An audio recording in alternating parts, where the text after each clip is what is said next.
Welcome to Mountain Strong. Today we are at Jewel Lake, a suburban park not far from where I live. I thought it would be a good opportunity after having several weeks of some fairly out there kind of locations, just staying close to home for this week and showing you again that God's beauty can be seen very, very close to home. You know, Alaska is a surprising place for many reasons. In the lower 48, you know, the state of Minnesota brags about how it has over 10,000 lakes. Well, the state of Alaska has over 3 million lakes, and one of those lakes happens to be the third largest lake in the United States. You know, you think about the Great Lakes around Michigan, and you think about how big they are. Well, we have a lake up here, one of 3 million, that is actually number 3 on that list, which is pretty incredible. But this lake is a small lake in the shape of a jewel, hence the name Jewel Lake, and it really is a pretty place, just a nice place to bring a family. Today we're going to be having a look at Psalm 44. Psalm 44. Let's go ahead and read it together. O God, we have heard with our ears, our fathers have told us what deeds you performed in their days, in the days of old. You with your own hand drove out the nations, but them you planted. You afflicted the peoples, but them you set free. For not by their own sword did they win the land, nor did their own arm save them. But your right hand and your arm, and the light of your face, for you delighted in them. You are my King, O God, ordained salvation for Jacob. Through you we push down our foes. Through your name we tread down those who rise up against us. For not in my bow do I trust, nor can my sword save me. But you have saved us from our foes, and have put to shame those who hate us. In God we have boasted continually, and we will give thanks to your name forever.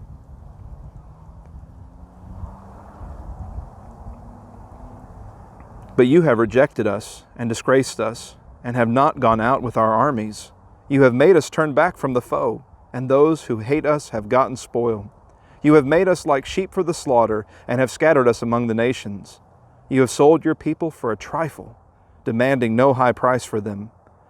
You have made us the taunt of our neighbors, the derision and scorn of those around us.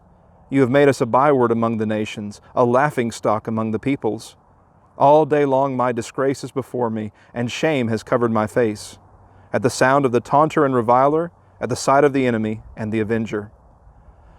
All this has come upon us, though we have not forgotten you, and we have not been false to your covenant. Our heart has not turned back, nor have our steps departed from your way.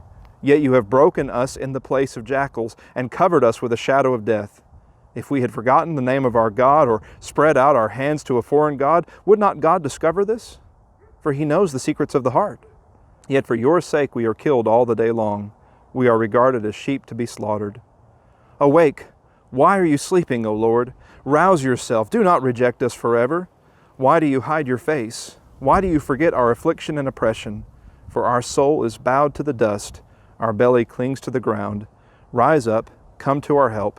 Redeem us for the sake of your steadfast love. As we examine here the words of Psalm 44, we see yet another psalm where the psalmist is surrounded by enemies, facing difficulties, and trying to encounter those difficulties from the standpoint of faith.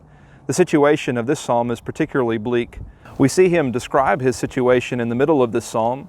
In verse 9, he describes the situation as one in which he and his people have been disgraced, one in which he and his people, verse 10, have retreated.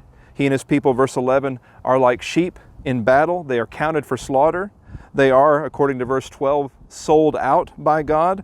They are, verses 13 and 14, a laughingstock. Verses 15 and 16, their shame is upon them. Verse 19, they are broken, covered with death.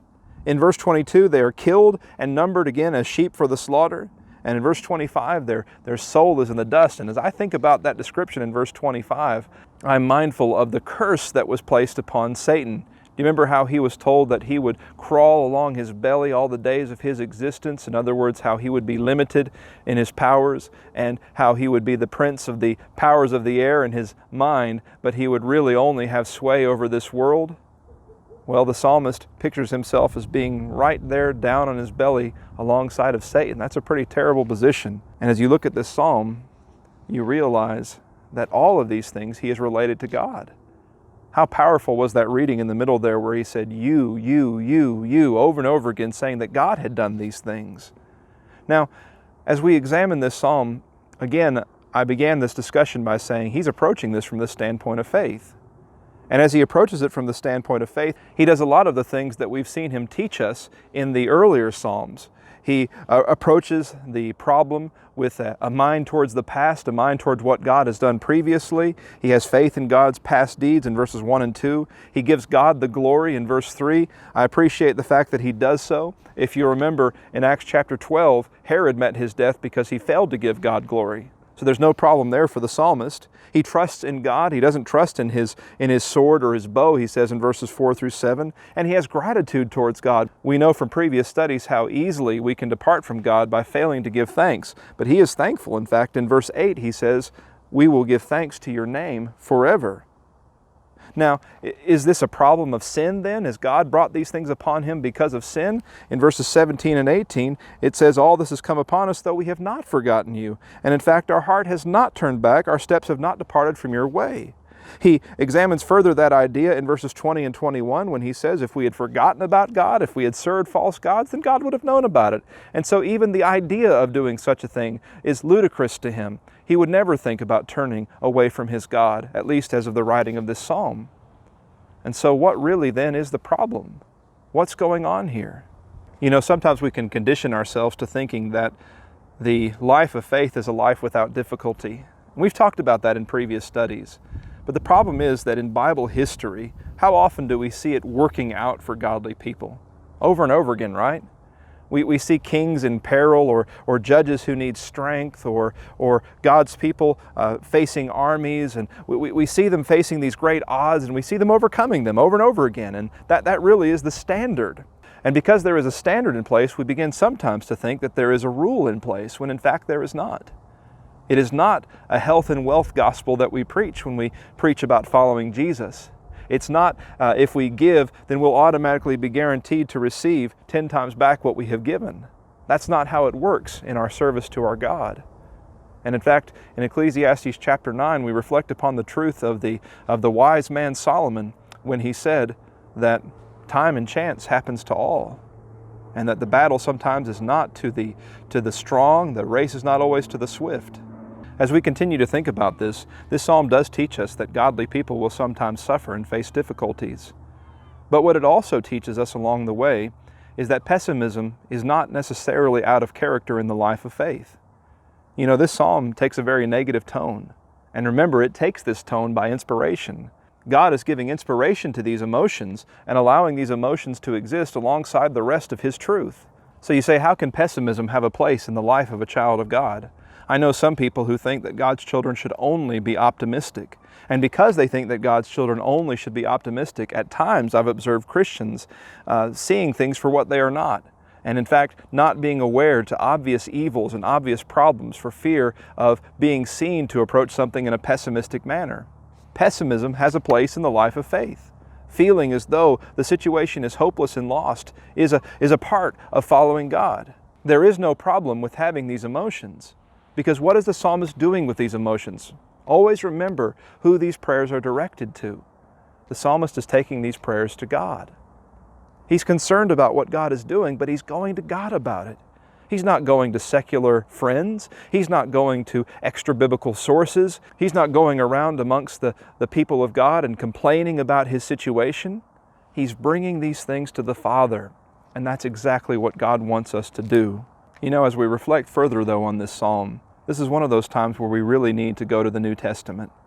Because you probably recognize some of those statements. If you weren't familiar with this psalm, you probably recognized the fact that some of these statements are quoted in Romans chapter 8. Do you remember why Paul used those things there? He had asked the question, what can separate us from the love of Christ? And he describes those various things that we encounter in life. And then he quotes verses from these psalms about how we are counted as sheep for the slaughter and so on. What's his point in quoting those verses? He's quoting them because he wants the Roman brethren to realize, and of course he wants all of us to realize, that no, even if that is our condition, even if we lose out in life, in all these things we are more than conquerors. It's not wrong necessarily to be pessimistic. It's not wrong to see obvious problems with your situation. It's not wrong to feel a sense of despair about what's going on. But go to God with those things and watch how God takes your despair upon His shoulders as He promises to do, and watch how He gives you peace and joy and wisdom, and watch how you find that in all these things we are more than conquerors. May God bless you today.